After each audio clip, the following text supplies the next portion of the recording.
തനിക്ക് രണ്ട് പെങ്ങന്മാരെ കിട്ടിയതുപോലെയാണ് ഡാനിക്ക് ആ നിമിഷം തോന്നിയത്. ആരാ മക്കളെ പുറത്തു വന്നത്? വണ്ടിയുടെ സൗണ്ട് കേട്ടല്ലോ. അപ്പോഴാണ് അങ്ങോട്ട് അവരുടെ സീതമ്മ വന്നത്. നന്ദു പുഞ്ചിരിയോടെ അവരുടെ മുഖത്തേക്ക് നോക്കി. ആഹാ, നന്ദുമോളും ഡാനിക്കുഞ്ഞുമാണോ? കയറിയിരിക്കും മക്കളെ.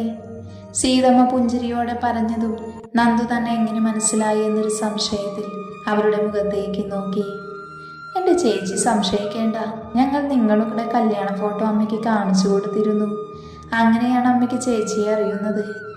അത് കേട്ടതും നന്ദു പുഞ്ചിരിയോടെ സീതമ്മയെ കെട്ടിപ്പിടിച്ചു. എൻ്റെ സീതമ്മേ, എന്തൊക്കെയുണ്ട് വിശേഷം? എൻ്റെ മക്കളെ പൊന്നുപോലെ നോക്കുന്നുണ്ടല്ലേ? ഒരുപാട് നന്ദി അമ്മേ, എൻ്റെ ജീവനാണവർ. നന്ദു കണ്ണു നിറച്ചുകൊണ്ട് പറഞ്ഞു. മോളുടെ മാത്രമല്ല കേട്ടോ, ഇപ്പം എൻ്റെയും ജീവനാണവർ. സീത ചിരിച്ചുകൊണ്ട് അവളെ ചേർത്ത് പിടിച്ച് പറഞ്ഞു. എന്നിട്ട് മക്കൾ കയറിയിരിക്കുക, അമ്മ കുടിക്കാൻ എന്തെങ്കിലും എടുക്കാം. അതും പറഞ്ഞ് നിറഞ്ഞു വന്ന കണ്ണുകൾ ആരും കാണാതെ തുടച്ചു മാറ്റി അവരടുക്കളയിലേക്ക് നടന്നു. അവരുടെ പുറകെ തന്നെ ഡാനിയെ ഒന്ന് നോക്കി നന്ദുവും പോയിരുന്നു. അപ്പോഴേക്കും ആരുവും ആളും ഡാനിയുടെ പെങ്ങന്മാരായി മാറിക്കഴിഞ്ഞിരുന്നു. അവർക്ക് 3 പേർക്കും പരസ്പരം വല്ലാത്ത ആത്മബന്ധം ഉണ്ടാക്കിയെടുക്കാൻ സാധിച്ചു. അവരുടെ കളിയും ചിരിയും ആ വീട്ടിൽ നിറഞ്ഞു നിന്നു. അവരുടെ 2 പേരുടെയും കൂടെ തമാശ പറഞ്ഞിരിക്കാൻ ഡാനി കൂടിയത് കണ്ട് നന്ദുവിന് അതിശയം തോന്നി. കാരണം ഇങ്ങനെയൊന്നും അവനിൽ നിന്നും അവൾ കണ്ടിട്ടില്ല. അതുകൊണ്ട് തന്നെ നന്ദുവിന് അത് ഇരട്ടി മധുരമാണ് കൊടുത്തത്. ആരോടും ഇത്രയും കമ്പനി കൂടാത്തൊരാള് എൻ്റെ അനിയത്തിമാരോട് നല്ല കമ്പനി ആയല്ലോ എന്നോർത്ത്.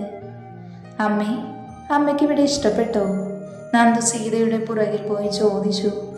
അത് കേട്ട് സീത നിറകണ്ണുകളോടെ തിരിഞ്ഞു നോക്കിക്കൊണ്ട് പറഞ്ഞു. മോളെ, ആരുമില്ലാത്ത എവിടെയോ കിടന്ന ഈ തള്ളയ്ക്ക് ഇങ്ങനെ ഒരു 3 മക്കളുടെ അമ്മയാകാൻ കഴിഞ്ഞല്ലോ. അവരെ നോക്കാനാണ് ഞാൻ ഇവിടെ നിൽക്കുന്നതെങ്കിലും എൻ്റെ മരണം വരെ നിങ്ങൾ 3 എൻ്റെ മക്കളാണ്. അത് ഡാനിമോൻ കാരണമാണ് ഇങ്ങനെ സ്നേഹിക്കാൻ മാത്രം അറിയാവുന്ന മക്കളെ എൻ്റെ കയ്യിലേക്ക് എന്നെ വിശ്വസിച്ച് തന്നത്. അന്ന് മുതലാണ് ഈ അമ്മ മക്കളുടെ സ്നേഹം എന്താണെന്ന് അറിയുന്നത്. അതുവരെ അറിഞ്ഞിട്ടില്ലായിരുന്നു. സാരി തലപ്പ് കൊണ്ട് കണ്ണു തുടച്ചുകൊണ്ട് ആ അമ്മ പറയുന്നത് നന്ദു വിഷമത്തോടെയും എന്നാൽ സന്തോഷത്തോടെയും നോക്കി നിന്നു. എൻ്റെ അമ്മേ, ഈ കണ്ണിനി നിറയരുത് കേട്ടല്ലോ. അവരെ ശാസിച്ചുകൊണ്ട് ഇറുക്കെ പുണർന്ന് കണ്ണുനീര് തുടച്ചു കൊടുത്തുകൊണ്ട് നന്ദു പറഞ്ഞു. അതിന് മറുപടിയായി നിറഞ്ഞൊരു ചിരിയായിരുന്നു തന്നത്. ഡാനിയും നന്ദുവും ഉച്ചയൂണും കഴിഞ്ഞ് കുറച്ച് സമയം അവരുടെ കൂടി സംസാരിച്ചിരുന്നിട്ടാണ് തിരികെ പോകാൻ വീട്ടിൽ നിന്നും ഇറങ്ങാൻ തുടങ്ങുകയായിരുന്നു. ആരുവിനും ആളുവിനും ഡാനിയെ നന്നായി ഇഷ്ടമായി. ഒരു ഏട്ടൻ്റെ പരിചരണം അവനിൽ നിന്ന് കിട്ടിയപ്പോൾ അവർ നിലത്തൊന്നുമല്ലായിരുന്നു. അതുകൊണ്ട് തന്നെ അവർ പോകുകയാണ് എന്നറിഞ്ഞ നിമിഷം അവരുടെ 2 പേരുടെയും മുഖം വാടിയിട്ടുണ്ട്.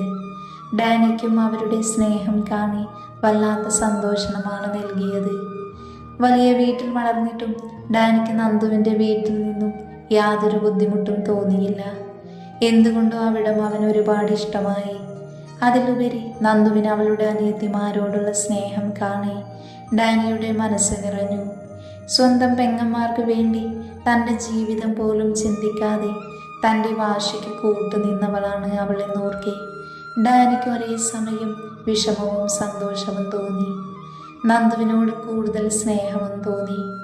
അങ്ങനെ അവർ പോവാൻ നിന്നതും ആ നിമിഷം തന്നെ ഒരാൾ വീട്ടിലേക്ക് കയറി വന്നതും ഒരുമിച്ചായിരുന്നു.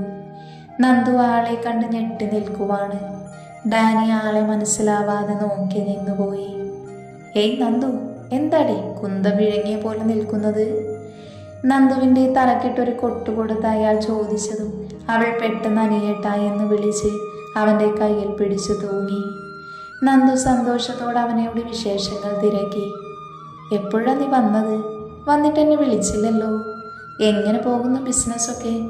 എന്നോടൊന്നും പറഞ്ഞില്ലല്ലോ നീ വരുന്ന കാര്യം. ബീനം അവിടെ ഉണ്ടോ? നന്ദു നിർത്താതെ ഓരോന്ന് ചോദിക്കുകയായിരുന്നു. എന്നാൽ ഇത് കണ്ട ഡാനിക്ക് അത്ഭുതമാണ് തോന്നിയത്. ഇതുവരെ അവൾ സന്തോഷത്തോടെ കുറുമ്പോടെയോ സംസാരിച്ച് കണ്ടിട്ടില്ല. താൻ ഇതുവരെ കണ്ട നന്ദുവിൽ നിന്നും ഒരുപാട് വ്യത്യസ്തയായിരുന്നു അവൾ. എന്തുകൊണ്ടോ ചെറിയൊരു അസ്വസ്ഥത അവന് തോന്നി. തന്നേക്കാൾ കൂടുതൽ പരിഗണന അനിക്ക് കിട്ടുന്നത് പോലെ ഡാനിക്ക് ഫീൽ ചെയ്തു. അവൻ്റെ കയ്യിൽ പിടിച്ച് കൊഞ്ചിച്ചുകൊണ്ട് വിശേഷം ചോദിക്കുന്നത് കണ്ട് ഡാനിക്ക് കുശുമ്പ് വന്നു തുടങ്ങി. അപ്പോഴാണ് അനി തന്നെ നോക്കി നിൽക്കുന്ന ഡാനിയെ കണ്ടത്. അനി ഡാനിയുടെ അടുത്തേക്ക് വന്ന് അവന് നേരെ കൈനീട്ടി. ഞാൻ അനിൽ. അനി ഒരു ചിരിയോടെ പറഞ്ഞു. Daniel David. ഡാനിയും കൈ അനിക്ക് നൽകിക്കൊണ്ട് ചെറുപുഞ്ചിരിയോടെ മറുപടി കൊടുത്തു. ഡാനി വാ, നമുക്ക് പുറത്തുനിന്ന് സംസാരിക്കാം. അത് പറഞ്ഞ് അവനെയും കൂട്ടി അനി പുറത്തേക്ക് ഇറങ്ങാൻ നിന്നതും അവൻ്റെ മുന്നിലേക്ക് നന്ദു വീർപ്പിച്ച മുഖത്തോടെ വന്നു നിന്നു. അപ്പോഴാണ് എനിക്ക് കത്തിയത് അവൾ ചോദിച്ച ചോദ്യത്തിനൊന്നും താൻ മറുപടി പറഞ്ഞിട്ടില്ല എന്ന്. അവൻ നാവ് കടിച്ചുകൊണ്ട് അവളെ നോക്കി വിളിച്ചു കാണിച്ചു. അത് കണ്ടതും നന്ദു പിണക്കത്തോടെ തിരിഞ്ഞു പോകാൻ നിന്നതും എന്നാൽ അനി അതിന് സമ്മതിക്കാതെ പറഞ്ഞു. എൻ്റെ നന്ദുട്ടി, നീ ഇങ്ങനെ പിണങ്ങാതെ. ഞാൻ അളിയനെ ആദ്യമായി കാണുകല്ലേ, അപ്പോൾ പെട്ടെന്ന് എൻ്റെ ശ്രദ്ധ അളിയനിലേക്ക് പോയതാണ്. സോറി പെണ്ണേ. വീട്ടിലമ്മ സുഖമായിരിക്കുന്നു. നിന്നെ അന്വേഷിച്ചായിരുന്നു. പിന്നെ നിന്നെ വിളിച്ചപ്പോൾ നിന്നെ കിട്ടിയില്ല. ആരുമാണ് എടുത്തത്? അപ്പം അവൾ പറഞ്ഞു ഫോൺ നീ കൊണ്ടുപോയിട്ടില്ല എന്ന്. അതുകൊണ്ട് നിനക്ക് വേറെ ഫോണും ഇല്ലല്ലോ. ഞാൻ ഏട്ടനോട് സംസാരിച്ച് വന്നിട്ടേ ബാക്കി സംസാരിക്കാം, പോരെ? അതും പറഞ്ഞ് നന്ദുവിൻ്റെ കവിളിലൊന്ന് തട്ടി. എന്നിട്ട് ഡാനിക്കൊപ്പം അവൻ പുറത്തേക്ക് ഇറങ്ങി. അളിയ, നന്ദു എൻ്റെ പെങ്ങളാണ്. അവളെ പൊന്നുപോലെ നോക്കണം. അവളൊരു പാവം കുട്ടിയാ. കുടുംബത്തിന് വേണ്ടി ഈ പ്രായത്തിൽ ഇങ്ങനെ ചെയ്യുന്ന പെൺകുട്ടികൾ കുറവായിരിക്കും. അത്രയ്ക്കും കഷ്ടപ്പെട്ടിട്ടുണ്ട് അവൾ. അതുകൊണ്ട് അവളെ സങ്കടപ്പെടുത്തരുത്. അനിയുടെ പെങ്ങൾ എന്ന വാക്ക് കേട്ടതും ഡാനിയിൽ വല്ലാത്ത ആശ്വാസം വന്നു നിറഞ്ഞു. അതുപോലെ അവൻ്റെ അളിയായി എന്നുള്ള വിളിയും അവൻ ഒരുപാടങ്ങ് ബോധിച്ചു. അവൻ ചിരിയോടെ കേൾക്കാനായി കാതോർത്തു. നിങ്ങളുടെ കല്യാണം നടന്ന സാഹചര്യങ്ങളൊക്കെ ഞാൻ അറിഞ്ഞു. ആരും എന്നെ വിളിച്ചറിയിച്ചായിരുന്നു. എന്തൊക്കെയായാലും ശരി, അവൾ ഒരുപാട് ഈ കുടുംബത്തിന് വേണ്ടി കഷ്ടപ്പെട്ടതാണ്. ഒരച്ഛൻ്റെ സ്നേഹമോ വാത്സല്യമോ അവൾ ഒരുപാട് അറിഞ്ഞിട്ടില്ല. അതിനു മുൻപ് തന്നെ അച്ഛൻ പോയി. അത് കഴിഞ്ഞ് കുറച്ച് വർഷം കഴിഞ്ഞതും അമ്മയും പോയി. അതുകൊണ്ട് തന്നെ ഒരുപാട് ദുഃഖങ്ങളും പ്രാരാബ്ദങ്ങളും ഈ ചെറുപ്രായത്തിൽ തന്നെ തോളിലേറ്റിയവളാണ് എൻ്റെ നന്ദൂട്ടി. ഞാനിവിടെ ഉണ്ടായിരുന്നുവെങ്കിൽ, അല്ലെങ്കിൽ അവളുടെ വിവാഹത്തിന് മുൻപ് ഞാനിത് അറിഞ്ഞിരുന്നുവെങ്കിൽ ഒരിക്കലും വിവാഹം നടക്കാൻ ഞാൻ സമ്മതിക്കില്ലായിരുന്നു. ഏട്ടൻ പറഞ്ഞ പണം എവിടെ നിന്നെങ്കിലും ഞാൻ കൊണ്ടുവന്ന് എത്തിച്ചേനെ. അവളെ ഞാൻ മനസ്സിലാക്കിയത്ര വേറെ ആരും മനസ്സിലാക്കിയിട്ടില്ല. അത് കേട്ടതും ഡാനിക്ക് തീരെ ഇഷ്ടപ്പെട്ടില്ല. ശ്രീ, അവൾ എൻ്റെ മാത്രമാണ്. അവളെ ഞാൻ മനസ്സിലാക്കിയത്ര നീ മനസ്സിലാക്കിയിട്ടില്ലട പുല്ലേ എന്ന് പറയണമെന്നുണ്ടായിരുന്നു. പക്ഷെ സാഹചര്യം അതായതുകൊണ്ട് ഡാനി എല്ലാത്തിനും ചിരിച്ചു നിന്നു. വിവാഹം കഴിഞ്ഞിട്ട് ഒരു ദിവസം മാത്രമേ ആയിട്ടുള്ളൂ എങ്കിലും അവളെ കണ്ട നാൾ മുതൽ എൻ്റെ മനസ്സിൽ അവളുണ്ട്. ഒരിക്കലും എന്നെക്കാളും ഉപരി അവളെ ആരും മനസ്സിലാക്കുന്നതും സ്നേഹിക്കുന്നതും എനിക്കിഷ്ടമല്ല. അത് എന്തിൻ്റെ പേരിലായാൽ തന്നെയും. ഡാനി അത് മനസ്സിൽ പറഞ്ഞുകൊണ്ട് അനിയെ നോക്കിയപ്പോൾ ഡാനിയെ നോക്കി നിൽക്കുകയായിരുന്നു. ഇത്രയും നേരം ഡാനിയുടെ മുഖത്ത് വന്ന ഭാവങ്ങൾ ഒപ്പിയെടുക്കുകയായിരുന്നു അനി. ഏട്ടാ, ഇപ്പം എന്താ ആലോചിച്ചത്? അനി സംശയത്തോടെ ഡാനിയെ നോക്കി ചോദിച്ചു. ഒന്നുമില്ലടോ, ഞാൻ വെറുതെ ഇങ്ങനെ ഓരോന്ന് ആലോചിച്ചതാ. ശരിക്കും അവളുടെ കടത്തിൻ്റെ പേരിലല്ല ഞാൻ അവളെ വിവാഹം ചെയ്തത്. ജനിയിൽ നിന്നും രക്ഷപ്പെടാൻ മറ്റൊരു മാർഗവും എനിക്കില്ലായിരുന്നു. എനിക്ക് ജനിയെ കാണുന്നത് പോലും വെറുപ്പാണ്. പിന്നെ ശ്രീയെ കണ്ട നാൾ മുതൽ എന്തോ ഒരിഷ്ടം അവളോട് എനിക്ക് തോന്നിയിരുന്നു. അത് പ്രണയമാണെന്നൊന്നും ഞാൻ വാദിക്കുന്നില്ല. പക്ഷെ അവൾ എൻ്റെ മനസ്സിലുണ്ടായിരുന്നു. എന്നാൽ ഇന്ന് എനിക്ക് അവളോട് പ്രണയമാണ്. എൻ്റെ മിന്നവളുടെ കഴുത്തിൽ വീണ നിമിഷം മുതൽ എൻ്റെ ശ്രീയെ ഡാനി പ്രണയിക്കുവാൻ തുടങ്ങി. ശ്രീയോട് ദേഷ്യത്തോടെ അല്ലെങ്കിൽ അകന്നു നിന്ന് തന്നെ പെരുമാറണമെന്ന് തന്നെയായിരുന്നു എൻ്റെ മനസ്സിലെ കണക്കുകൂട്ടലുകൾ. പക്ഷേ എന്തുകൊണ്ടോ അവളുടെ നിഷ്കളങ്കമായ മുഖം കാണുമ്പോൾ എനിക്ക് അവളോട് ദേഷ്യത്തോടെ പെരുമാറാൻ കഴിയുന്നില്ല. എൻ്റെ കണക്കൂട്ടലിൽ എല്ലാ പെൺകുട്ടികളും ജനിയെ പോലെ സ്വത്തിനും പണത്തിനും മുൻതൂക്കം നൽകുന്നവരാണെന്നായിരുന്നു. എന്നാൽ എൻ്റെ ശ്രീ അങ്ങനെയല്ല എന്ന് എനിക്കറിയാം. അതുകൊണ്ട് തന്നെ എനിക്ക് അവളെ ഒരുപാട് ഇഷ്ടമാണ്. ഒരിക്കലും ഒരു പെണ്ണിനെയും എൻ്റെ ജീവിതത്തിലേക്ക് കൂട്ടില്ല എന്ന് വിചാരിച്ചതായിരുന്നു ഞാൻ. പക്ഷേ ശ്രീയെ അകറ്റി നിർത്താൻ എനിക്ക് കഴിഞ്ഞില്ല. അവളോട് മോശമായി പറഞ്ഞിട്ട് അല്ലെങ്കിൽ എന്തെങ്കിലും പ്രവർത്തിച്ചിട്ട് പിന്നെ ഒരു സോറിയും പറഞ്ഞ് പിന്നീട് പ്രണയിക്കുവാൻ എനിക്ക് താല്പര്യവുമില്ല. എൻ്റെ മനസ്സിൽ മുഴുവൻ ഇപ്പോൾ ശ്രീ മാത്രമേ ഉള്ളൂ. അവളുടെ ചിരിയും നിഷ്കളങ്കതയും മാത്രം. അവളുടെ കണ്ണ് നിറഞ്ഞാൽ പോലും എനിക്ക് സഹിക്കാൻ കഴിയുന്നില്ല. അതുപോലെ അവളെ ആരെങ്കിലും കുറ്റം പറയുകയോ താഴ്ത്തി സംസാരിക്കുകയോ ചെയ്ത അവർക്ക് ഞാൻ നന്നായി കൊളുത്തിയിട്ടുണ്ട്. അത് എൻ്റെ മമ്മയാണെങ്കിൽ പോലും അത്രത്തോളം അവൾ എൻ്റെ ഹൃദയം കവർന്നിട്ടുണ്ട്. അതുകൊണ്ട് തന്നെ അവളോട് ദേഷ്യമായി പെരുമാറുവാനോ ദേഷ്യപ്പെടാനോ ഞാൻ ഇതുവരെ ശ്രമിച്ചിട്ടില്ല, ഇനിയൊട്ട് ശ്രമിക്കുകയുമില്ല. എന്നുവെച്ച് ദേഷ്യം വന്നാൽ ദേഷ്യപ്പെടില്ല എന്നല്ല. ഡാനി പുഞ്ചിരിയോട് അനിയെ നോക്കി പറഞ്ഞു. ഒരിക്കലും അവളെ തന്നിൽ നിന്ന് അകറ്റില്ല എന്നുള്ള ഭാവം അവൻ്റെ മുഖത്തുണ്ടായിരുന്നു. ഇനി ആരൊക്കെ അവളെ ഒരുപാട് സ്നേഹിച്ചാലും അവൾ തൻ്റേത് മാത്രമാണെന്ന് തെളിയിക്കുവാൻ വേണ്ടിയാണ് ഡാനി ഇത്രയും അനിയോട് പറഞ്ഞത് തന്നെ. അനിക്ക് ഡാനിയുടെ സംസാരത്തിൽ നിന്നു തന്നെ അവൻ അവളെ ഇഷ്ടമാണ് എന്ന് മനസ്സിലായി. ഡാനിയുടെ എൻ്റെ ശ്രീ എന്ന് എടുത്തെടുത്ത് പറഞ്ഞത് നേരത്തെ താൻ പറഞ്ഞത് ഇഷ്ടപ്പെടാത്തത് കൊണ്ടാണെന്നും അനിക്ക് മനസ്സിലായി. ഇനി പ്രത്യേകിച്ച് താനൊന്നും ഡാനിയോട് സംസാരിക്കേണ്ട ആവശ്യമില്ല എന്ന് അവന് മനസ്സിലായിരുന്നു. ഒരു ചെറുപുഞ്ചിരിയോടെ അനി ഡാനിയുടെ തോളിൽ തട്ടി.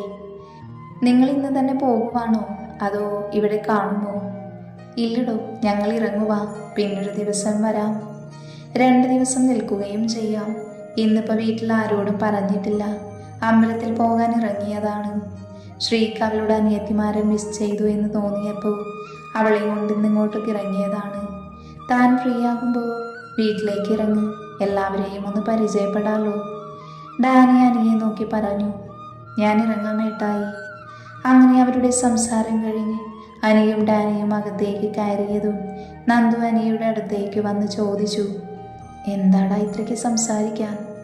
നന്ദു പതിഞ്ഞ ശബ്ദത്തിൽ അവനോട് ചോദിച്ചു. ഒന്നുമില്ല എൻ്റെ പെണ്ണെ, ഞാൻ അളിയനെ ഒന്ന് പരിചയപ്പെട്ടതാ. അനി ഡാനിയെ ഇടം കണ്ടിട്ട് നോക്കിക്കൊണ്ട് പറഞ്ഞു. ഡാനിയുടെ ചുണ്ടിൽ മനോഹരമായൊരു പുഞ്ചിരി വിരിഞ്ഞു. ഡാനിയുടെ ചിരിക്കുന്ന മുഖം നന്ദു കണ്ണെടുക്കാതെ നോക്കി നിന്നു. അവൾക്ക് ഭയങ്കര ഇഷ്ടമാണ് അവൻ ചിരിക്കുമ്പോൾ തെളിയുന്ന നുണക്കുഴി കാണാൻ. അതുകൊണ്ട് തന്നെ കവിളിലെ ആ ചുഴിയിലേക്ക് നന്ദു കൗതുകത്തോടെ നോക്കി നിന്നു. അവൻ്റെ കവിളിൽ ചിരിക്കുമ്പോൾ വിരിയുന്ന ചുഴിയിൽ ചുംബിക്കാൻ അവൾക്ക് തോന്നി. തന്നെ നോക്കി നിൽക്കുന്ന നന്ദുവിലായിരുന്നു ഡാനിയുടെ കണ്ണുകൾ. ഇവരുടെ കണ്ണുമുള്ള നോട്ടം അനി ഒരു ചിരിയോടെ നോക്കി നിന്നു.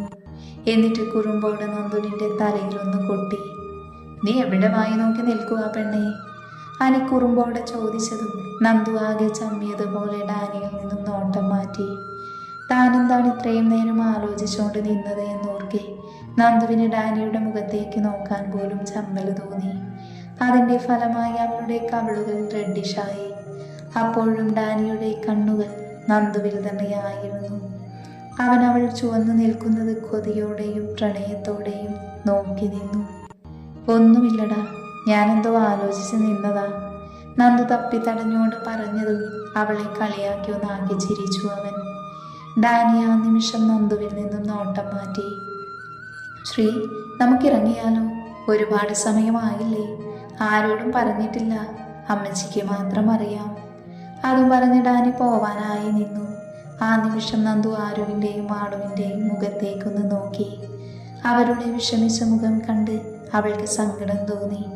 എങ്കിലും നന്ദു അത് പുറത്ത് കാണിക്കാതെ അവരെ ചേർത്ത് പിടിച്ച് ചുംബിച്ചു. ചേച്ചി പിന്നെ ഒരു ദിവസം വരാട്ടോ, മക്കൾ നന്നായി പഠിക്കണം, ഉഴപ്പരുത്. എന്താവശ്യമുണ്ടെങ്കിലും ചേച്ചിയെ വിളിക്കണം കേട്ടോ. അതും പറഞ്ഞ് സീതയുടെ അടുത്തേക്ക് പോയി അവരുടെ കവിളിലും ഒരു ഉമ്മ കൊടുത്തു. സീത ഒത്തിരി സ്നേഹത്തോടെ അവളുടെ മൂർത്താവിലൊന്ന് ചുംബിച്ചു. പോയി വാ മോളെ, ഇവിടുത്തെ കാര്യമോർത്ത് മോളിന് വിഷമിക്കേണ്ട. അല്ലടാ മക്കളെ. ആരുവിനെയും ആളുവിനെയും തൻ്റെ ഇടവും വലവും നിർത്തി അവരെ ചേർത്ത് പിടിച്ചുകൊണ്ട് സീത പറഞ്ഞു. അത് കണ്ടതും നന്ദു ഒരു നിമിഷം തൻ്റെ അമ്മ മുന്നിൽ വന്ന് നിൽക്കുന്നത് പോലെ അവൾക്ക് ഫീൽ ചെയ്തു. അവൾ നിറഞ്ഞൊരു പുഞ്ചിരി അവർക്ക് സമ്മാനിച്ച് അനിയോടും യാത്ര പറഞ്ഞ് പുറത്തേക്കിറങ്ങി. അവളുടെ കൂടെ തന്നെ ഡാനിയും എല്ലാവരോടും യാത്ര പറഞ്ഞിറങ്ങിയിരുന്നു. അവർ പോകുന്നത് നിറഞ്ഞ മനസ്സാലെ അനി നോക്കി നിന്നു. തൻ്റെ നന്ദൂട്ടിക്ക് പറ്റിയ ആള് തന്നെയാണ് കിട്ടിയത് എന്നോർത്ത് അവൻ്റെ ഉള്ളിൽ സന്തോഷം നിറഞ്ഞു. അതേ അവസ്ഥ തന്നെയായിരുന്നു ആരുവിനും ആളുവിനും. തങ്ങളുടെ ചേച്ചിയെ പൊന്നുപോലെ നോക്കുന്ന ഏട്ടായിയെ തന്നെയാണ് കിട്ടിയത് എന്ന സന്തോഷം അവരിലും ഉണ്ടായിരുന്നു.